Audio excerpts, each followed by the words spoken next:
Jeshi la Polisi Kanda Maalum ya Dar es Salaam linaendelea kutekeleza jukumu lake la msingi la kuimarisha usalama na kuhakikisha kwamba usalama unaimarika miongoni mwa raia pamoja na mali zao.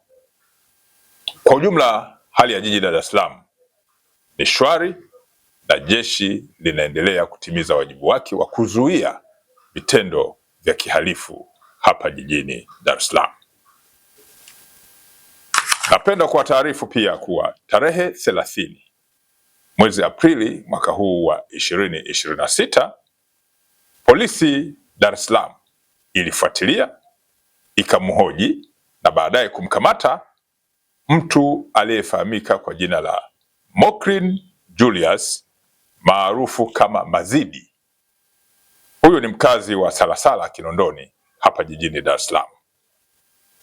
Huyu alikamatwa kwa tuhuma za kusambaza taarifa za uongo mtandaoni zenye lengo la kujenga hofu na taharuki,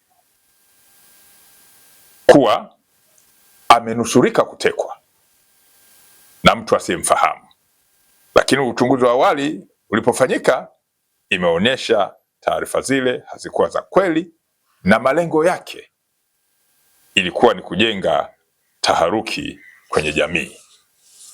Mtuhumiwa huyu Mockrin maarufu kama Mazidi atafikishwa kwenye mamlaka zingine za kisheria kwa hatua zaidi za kisheria.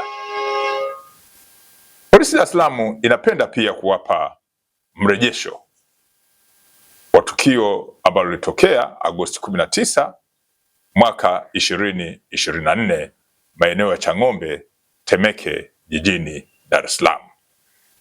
Mnakumbuka eneo lile tulipata tukio la huzuni, tukio la kusikitisha, ambapo mtu aliyefahamika kwa jina la Ezenia Kamana alidaiwa kutekwa.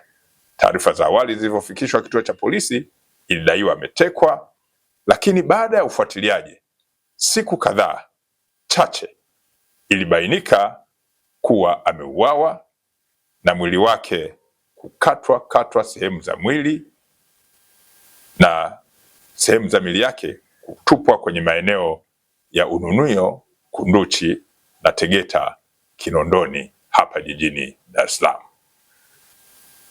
Sehemu za mwili yake zilitupwa maeneo tofauti tofauti, na uchunguzi ukabaini kuwa baada ya upelelezi kufanyika, upelelezi wa kina, alikamatwa mpenzi wake ambaye alifahamika kwa jina la Abdalla Musa au maarufu kama Mr. Blue kwa jinsi alivyokuwa akitambulika maeneo yale. Huyu ni mkazi wa Sinza jijini Dar es Salaam. Uchunguzi na upelelezi ulifanyika kwa kina, akapelekwa kwenye mamlaka za kisheria ikiwemo mahakama za hapa jijini Dar es Salaam.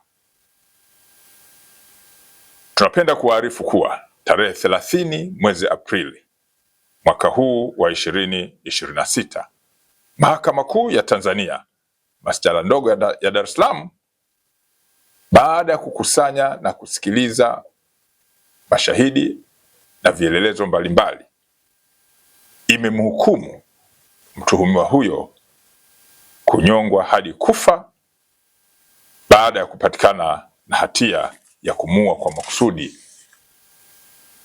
mwanamke ambaye alidaiwa kupotea na baadaye kubainika ameuawa na huyu mtuhumiwa. Polisi Dar es Salaam inatoa wito kwa wananchi kuwa na mioyo ya kibinadamu. Narudia, Polisi Dar es Salaam inatoa wito kwa wananchi kuwa na mioyo ya kibinadamu ili kujiepusha na matukio ya kikatili kama hayo.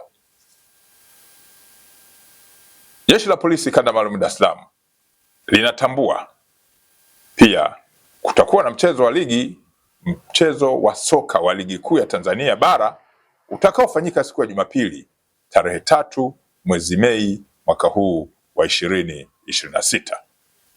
Mchezo huo unatarajiwa kuanza saa 12 za jioni kwenye uwanja wa Meja Jenerali Isamuhyo ambao upo hapa jijini Dar es Salaam. Mchezo huo utakuwa kati ya timu maarufu za hapa nchini, timu za Simba na Yanga, zote za hapa jijini Dar es Salaam. Kuelekea mchezo huo, ulinzi umeimarishwa. Mashabiki, wapenzi na wadau wote wa soka mnakumbushwa kujiepusha na vitendo vyote vilivyo kinyume na utaratibu wa soka au vinavyoweza kuvunja amani. Narudia, Jeshi la Polisi Kanda Maalumu ya Dar es Salaam hufuatia mchezo huo wa tarehe 3 mwezi Mei mwaka huu 26, mchezo wa timu ambazo ni wapinzani wa jadi, yani Simba na Yanga. Polisi Dar es Salaam inatoa wito kwa mashabiki, wapenzi na wadau wote wa soka kuwa wajiepushe na vitendo vyote vilivyo kinyume na utaratibu wa soka au ambavyo vinaweza kuvunja amani. Polisi Dar es Salaam inazitakia timu zote mchezo mzuri.